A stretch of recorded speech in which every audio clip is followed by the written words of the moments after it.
ஓம் சாந்தி 29/4/2024 காலை முரளி பாப்தாதா மதுபன். இனிமையான குழந்தைகளே, இது மேலே ஏறுவதற்கான உண்மையிலும் உண்மையான சத் சங்கம். நீங்கள் இப்பொழுது சத்தியமான பாபாவின் தொடர்பில் வந்துள்ளீர்கள். ஆகையால் பொய்யான தொடர்பில் ஒருபோதும் வரக்கூடாது. கேள்வி: குழந்தைகளாகிய உங்கள் புத்தி எந்த ஆதாரத்தில் எப்போது எல்லைக்கு அப்பாற்பட்டு இருக்க முடியும்? பதில்: புத்தியில் சுய தரிசன சக்கரம் சுற்றி கொண்டே இருக்க வேண்டும்.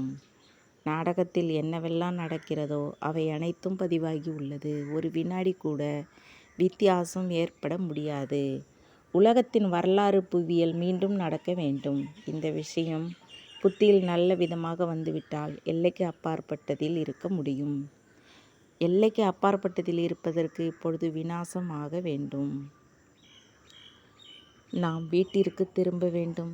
தூய்மை ஆகித்தான் நாம் வீட்டிற்கு செல்வோம் என்பது கவனத்தில் வேண்டும். ஓம் சாந்தி. இனிமேலும் இனிமையான ஆன்மீக குழந்தைகளுக்கு ஆன்மீக தந்தை அமர்ந்து புரிய வைக்கின்றார். யாருக்கு ஒன்று புரியவில்லையோ அவர்களுக்கு புரிய வைக்கிறார். பள்ளிக்கூடத்தில் ஆசிரியர் படிப்பிக்கின்றார். குழந்தைகள் ஒன்றும் புரியாதவர்களாக இருக்கின்றனர். குழந்தைகள் படிப்பின் மூலமாக புரிந்து கொள்கிறார்கள். குழந்தைகளாகிய நீங்கள் கூட படிப்பின் மூலமாக புரிந்து கொள்கின்றீர்கள். நமக்கு படிப்பிப்பவர் யார்? இதை ஒருபோதும் மறக்காதீர்கள். படிப்பிக்கக்கூடிய டீச்சர் சுப்ரீம் தந்தை ஆவார். அவருடைய வழிபடி நடக்க வேண்டும். சிரேஷ்டமானவராக வேண்டும். சிறந்ததிலும் சிறந்தவர் சூரிய வம்சத்தினராவர். சந்திர வம்சத்தினர்கள் கூட சிறந்தவர்கள்தான். ஆனால் இந்த சூரிய வம்சத்தவர்கள் சிறந்ததிலும் சிறந்தவர்கள்.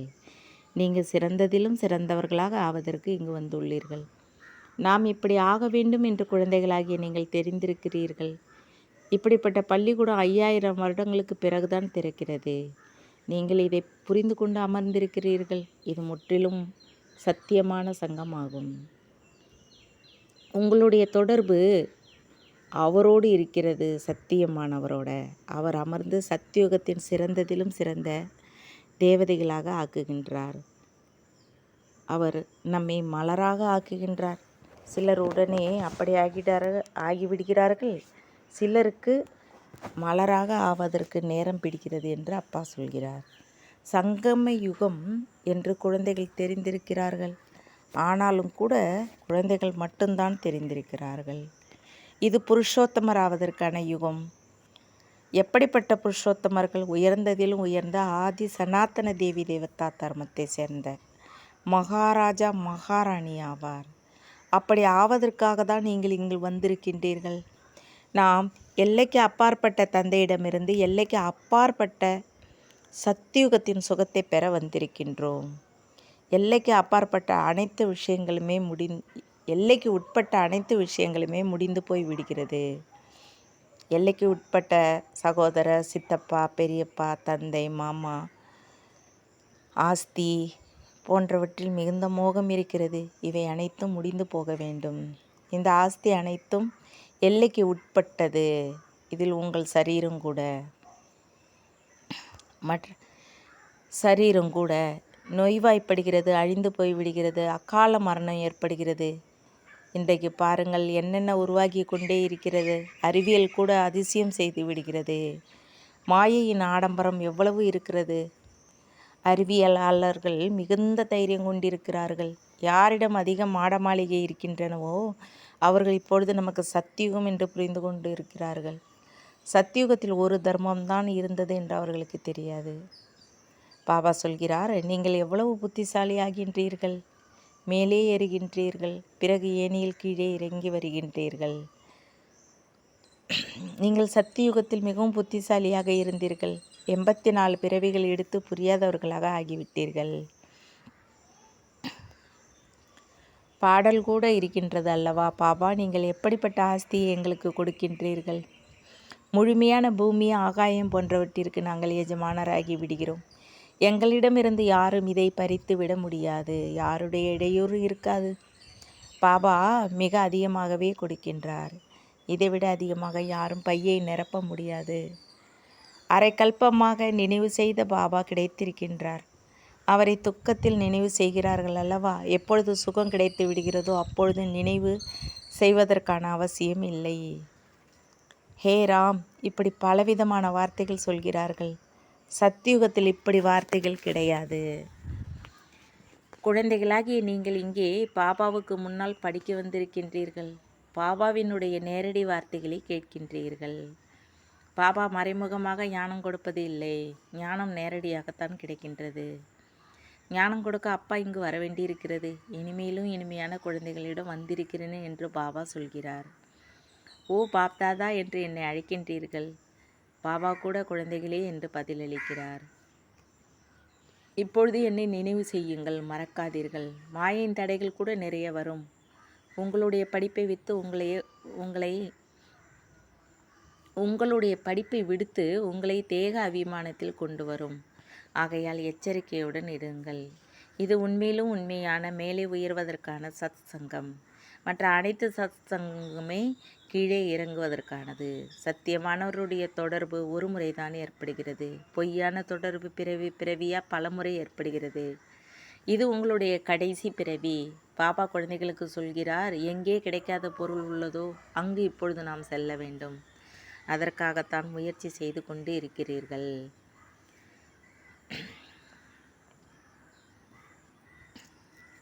உங்களுடைய சுகதாமத்திற்கு செல்கின்றீர்கள். சுகதாமம் உங்களுடையது தான் இருந்தது. நீங்கள் சுகதாமத்தில் இருந்தீர்கள். இப்பொழுது துக்கதாமத்தில் இருக்கின்றீர்கள். பாபா மிக மிக எளிய வழியை சொல்லி இருக்கின்றார். அதையே நினைவு செய்யுங்கள். நம்முடைய வீடு சாந்தி தாமம் ஆகும். அங்கே இருந்து நாம் சொர்க்கத்திற்கு செல்வோம். உங்களை தவிர வேற யாருக்கும் சொர்க்கத்திற்கு வருவதே இல்லை. ஆகையால் நினைவு கூட நீங்கள் தான் செய்வீர்கள். நாம் முதலில் சுகத்தில் செல்கின்றோம், பிறகு துக்கத்தில் வருகின்றோம். சன்னியாசிகள் கூட சுகம் காக்கையின் எச்சிக்கு சமமானது என்று சொல்கின்றனர். நம்மை வீட்டுக்கு அழைத்து செல்ல அப்பா வந்திருக்கின்றார் என்று குழந்தைகள் புரிந்திருக்கின்றீர்கள். பாபா தூய்மையற்ற நம்மை தூய்மையாக்கி அழைத்து செல்வார். நினைவு யாத்திரை மூலம்தான் தூய்மை ஆவோம். ஆன்மீக யாத்திரையாகும் இது. கடைசியில் நாம் புத்தியில் என்ன உள்ளதோ அப்படியே நம் பதவி, அன்மதி சோகதி. நாம் நம்முடைய சாந்தி தாமத்திற்கு சென்று கொண்டே இருக்கின்றோம். பாபாவை தான் நினைவு செய்கின்றோம். 5000 வருடங்களுக்கு முன்பும் நாம் சென்றிருந்தோம். பிறகு நாம் தான் முதலில் வருவோம். பாடல் கூட இருக்கின்றது அல்லவா? ராமன் ஆண்டாலும் ராவணன் ஆண்டாலும் சரி, சாந்தி தாமந்தான் செல்ல வேண்டும் அனைவரும். நீங்கள் என்ன படிக்கின்றீர்களோ அந்த படிப்பின் ஆதாரத்தில் பதவி கிடைக்கும். நாராயணனுடைய சித்திரம் சாட்சாத்காரமாகவில்லை என்றால் பிறகு என்ன இருக்கிறது? இது எதுக்கு சொல்கிறாங்க அப்பான்னா, நாங்கள் சாட்சாத்காரம் பார்க்கின்றோம் என்று சிலர் சொல்கின்றார்கள். அந்த லட்சுமி நாராயணனோட சித்திரம் சாட்சாத்காரமாகவில்லை என்றால் பிறகு என்ன இருக்கிறது? இதை தவிர வேற எந்த சாட்சாத்காரம் பார்க்க வேண்டும்? எல்லைக்கு அப்பாற்பட்ட தந்தையினுடைய சாட்சாத்காரம் பார்க்க வேண்டுமா? மற்ற எந்த சாட்சாத்காரமும் வேலைக்கு உதவாது. பாபாவினுடைய சாட்சாத்காரத்தை விரும்புகின்றார்கள். பாபாவை விட இனிமையான வேறு எந்த பொருளும் கிடையாது. பாபா சொல்கின்றார், குழந்தைகளை முதலில் தன்னுடைய சாட்சாத்காரம் பார்க்கின்றீர்களா? நீங்கள் தெரிந்து கொண்டீர்கள் நாம் ஆத்மா, நம்முடைய வீடு சாந்தி தாமம் என்று. இப்பொழுது புரிந்திருக்கிறது. அங்கே இருந்து ஆத்மாக்களாகிய நாம் நடிப்பதற்காக வந்திருக்கின்றோம். சத்தியுகத்தில் ஒரே ஒரு வம்சம்தான் இருக்கும். இது எளிமையானதல்லவா? இந்த நேரம் நீங்கள் சங்கமயுக ஈஸ்வரிய குடும்பத்தை சேர்ந்தவராக இருக்கின்றீர்கள். சுகதாமம் சாந்தி தாமம் மற்றும் இது துக்கதாமம் ஆகும். இந்த துக்கதாமத்தின் மீது வைராக்கியம் அல்லது சந்நியாசத்தின் புத்தி மூலமாக செய்ய வேண்டும். அவர்கள் புத்தி மூலமாக எதையும் சந்நியாசம் செய்வது இல்லை. அவர்கள் வீடு வாசலை விட்டு சந்நியாசம் செய்கின்றனர். வீடு வாசலை விடுங்கள் என்று ஒருபோதும் பாபா உங்களிடம் சொல்வது இல்லை. பாரதத்துக்கு சேவை செய்ய வேண்டும் மற்றும் தனக்கு சேவை செய்ய வேண்டும். இது மிகவும் முக்கியமானது. சேவை வீட்டில் கூட செய்ய முடியும். படிப்பதற்கு கண்டிப்பாக இங்கே வர வேண்டும். பிறகு புத்திசாலியாகி மற்றவர்களையும் தனக்கு சமமாக ஆக்க வேண்டும். நேரம் மிக குறைவாகவே இருக்கிறது. நிறைய காலம் கடந்து விட்டது. கொஞ்சம்தான் மீதி உள்ளது. உலகத்தின் மனிதர்களோ முற்றிலும் கார் இருளில் இருக்கின்றனர். அவர்கள் 40,000 வருடங்கள் உள்ளது என்று எண்ணிக்கொண்டு இருக்கிறார்கள். குழந்தைகளே, இன்னும் சிறிது நேரம்தான் இருக்கிறது. உங்களுக்கு பாபா புரிய வைக்கின்றார், நீங்கள் எல்லைக்கு அப்பாற்பட்டதில் இருக்க வேண்டும். நீங்கள் ஸ்ரீமத் படி உங்களுடைய சொர்க்கத்தை ஸ்தாபனை செய்கின்றீர்கள். உயர்ந்ததிலும் உயர்ந்த பகவான் வருவதே பாரதத்தில்தான் என்பது கூட நீங்கள் தெரிந்திருக்கின்றீர்கள். கல்பத்திற்கு முன்பும் வந்திருந்தார், கல்பமாக இப்படிப்பட்ட பாபா வருகின்றார் என்று நீங்கள் சொல்வீர்கள். நான் கல்பமாக இப்படிப்பட்ட ஸ்தாபனை செய்வேன் என்று பாபா சொல்கின்றார். விநாசத்தை கூட நீங்கள் பார்க்கின்றீர்கள். உங்கள் புத்தியில் அனைத்தும் புரிந்து விடுகிறது, பதிந்து விடுகிறது. ஸ்தாபனை, விநாசம் மற்றும் பாலனையின் காரியம் எப்படி நடக்கிறது என்பதை நீங்கள் தெரிந்திருக்கின்றீர்கள். மற்றவர்களுக்கு புரிய வைக்க வேண்டும். பாபாவை தெரிந்து கொண்டதன் மூலம் அனைத்தையும் நீங்கள் தெரிந்து கொண்டீர்கள். தமோ பிரதானத்திலிருந்து சதோ பிரதானம் ஆகின்றீர்கள். பாபா உங்களுக்கு புரிய வைத்து கொண்டு இருக்கின்றார். குழந்தைகளாகிய நீங்கள் இப்பொழுது தங்க புத்தி உடையவர்களாக ஆகி கொண்டு இருக்கின்றீர்கள். சத்தியுகத்தில் தங்க புத்தி உடையவர்கள் தான் இருக்கின்றார்கள். இது புருஷோத்தம சங்கம யுகம் ஆகும். எப்போது நீங்கள் கல்புத்தியிலிருந்து தங்க புத்தி உடையவர்களாக ஆகின்றீர்களோ அதை கீதையின் பாகம் என்று சொல்லப்படுகிறது. பகவான் அவரே கீதை ஞானத்தை சொல்கின்றார், மனிதர்கள் சொல்வது இல்லை. ஆத்மாக்களாகிய நீங்கள் கேட்கின்றீர்கள், மற்றவர்களுக்கும் சொல்கின்றீர்கள். இது ஆன்மீக யானம். ஆன்மீக சகோதரர்களுக்கு சொல்கின்றீர்கள். வளர்ச்சி அடைந்து கொண்டே இருக்கிறது. பாபா வந்து சூரிய வம்சம் சந்திர வம்சத்து குலத்தை ஸ்தாபனை செய்கின்றார். பிராமண குல புருஷனர்கள் மூலமாக ஸ்தாபனை செய்கின்றார். பாபா ஸ்ரீமத் கொடுக்கின்றார். இது புரிந்து கொள்ள வேண்டிய விஷயம், மனதில் குறித்து கொள்ள வேண்டும். இது துக்கதாமமாக இருக்கிறது. கலியுகத்திற்கு பிறகு சத்தியுகம் ஆகும். சிவபாபா அனைத்து ஆத்மாக்களின் தந்தை ஆவார். இப்பொழுது அவரிடமிருந்து ஆஸ்தி பெற வேண்டும். பாபா மீது நிச்சயம் ஏற்படும்போது சொர்க்கத்தின் ஆஸ்தி கிடைக்கும். சிவபாபாவிடமிருந்து எல்லையற்ற சுகம், சொர்க்கத்தின் ஆஸ்தி கிடைத்து கொண்டு இருக்கிறது. சிவபாபாவை கண்டிப்பாக நினைவு செய்ய வேண்டும். சிவபாபாவிடமிருந்து உங்களுக்கு முழு உலக ராஜ்யம் கிடைக்கிறது. சின்ன சின்ன குழந்தைகளுக்கு கூட இதை புரிய வைக்க வேண்டும். ஆத்மாவிற்கும் உரிமை இருக்கிறது. கல்பமாக கண்டிப்பாக இதை பெறுகின்றனர். ஜீவன் முக்தியுடைய ஆஸ்தியை பெறுகின்றார்கள். யாருக்கு முக்தியினுடைய ஆஸ்தி கிடைக்கின்றதோ அவர்களும் கண்டிப்பாக ஜீவன் முக்திக்கு வருவார்கள். முதல் பிறவி சுகம் நிறைந்ததாகத்தான் இருக்கும். இது உங்களின் 84வது பிறவி ஆகும். இந்த ஞானம் உங்களுடைய புத்தியில் முழுமையாக இருக்க வேண்டும். பகவானுடைய மகா வாக்கியம், காமம் மகா எதிரி. இதன் மீது வெற்றி அடைவதன் மூலம் நீங்கள் உலகை வென்றவராகி விடுவீர்கள். கீதை ஞானம் சொல்கின்றார்கள், ஆனால் புரிந்து கொள்வது இல்லை. பகவானோ சத்தியமானவர் ஆவார். தேவதைகள் கூட பகவானிடமிருந்து சத்தியத்தை கற்கின்றனர். யாரும் சொல்ல முடியுமா, நிராகார தந்தை பிரம்மா பாபா மூலமாக அவர்களுக்கு அப்படிப்பட்ட கர்மத்தை கற்றுக் கொடுத்தார் என்று? இப்பொழுது நீங்கள் பிரஜா, பிதா, பிரம்மா குமாரிகளாவீர்கள். உங்களிடம் ஆன்மீக தந்தையின் ஞானம் இருக்கிறது. நாம் பகவானை தெரிந்து கொண்டு விட்டோம் என்று நீங்கள் புரிந்து கொள்கின்றீர்கள். உயர்ந்ததிலும் உயர்ந்த நிராகாரமானவர் ஆவார். அவருக்கு சகார ரூபம் கிடையாது. மற்ற எதையெல்லாம் பார்க்கின்றீர்களோ அவை அனைத்தும் சகார ரூபமாகும்.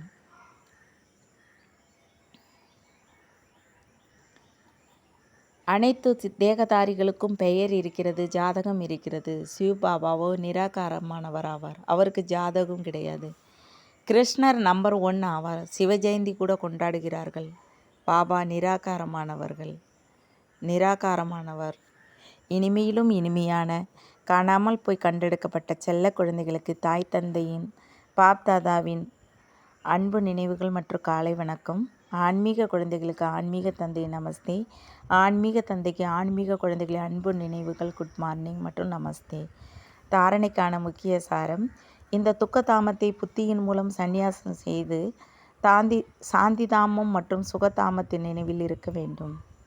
பாரதத்திற்கு மற்றும் தனக்கு உண்மையான சேவை செய்ய வேண்டும். அனைவருக்கும் ஆன்மீக ஞானம் சொல்ல வேண்டும். 2.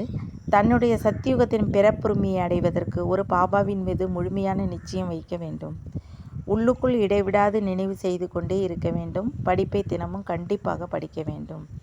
வரதானம்: அனைத்து சம்பந்தங்களின் அனுபவங்கள் கூடவே பிராப்திகளின் மகிழ்ச்சியை அனுபவம் செய்து திருப்தியான ஆத்மா ஆவீர்களாக.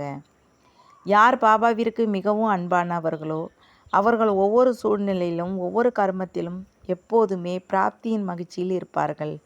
அவர் என்னுடைய அப்பா, நாயகன், குழந்தை என சில குழந்தைகள் அனுபவம் செய்கின்றனர். ஆனால் எவ்வளவு பிராப்தி தேவைப்படுகிறதோ அவ்வளவு இல்லை. எனவே அனுபவங்களின் கூடவே அனைத்து சம்பந்தங்களின் மூலமாக பிராப்திகளை அடைந்த உணர்வு ஏற்பட வேண்டும். பிராப்தி மற்றும் அனுபவம் செய்தவர்கள்தான் எப்போதுமே திருப்தியாக இருப்பார்கள். அவர்களுக்கு எந்த ஒரு பொருளும் கிடைக்கவில்லை என இருக்காது. எங்கு பிராப்தி உள்ளதோ அங்கு திருப்தி அவசியமாக இருக்கும். ஸ்லோகன்: நீங்கள் கருவியாக மாறினால் சேவையில் வெற்றியின் பங்கு உங்களுக்கு கிடைக்கும். ஓம் சாந்தி.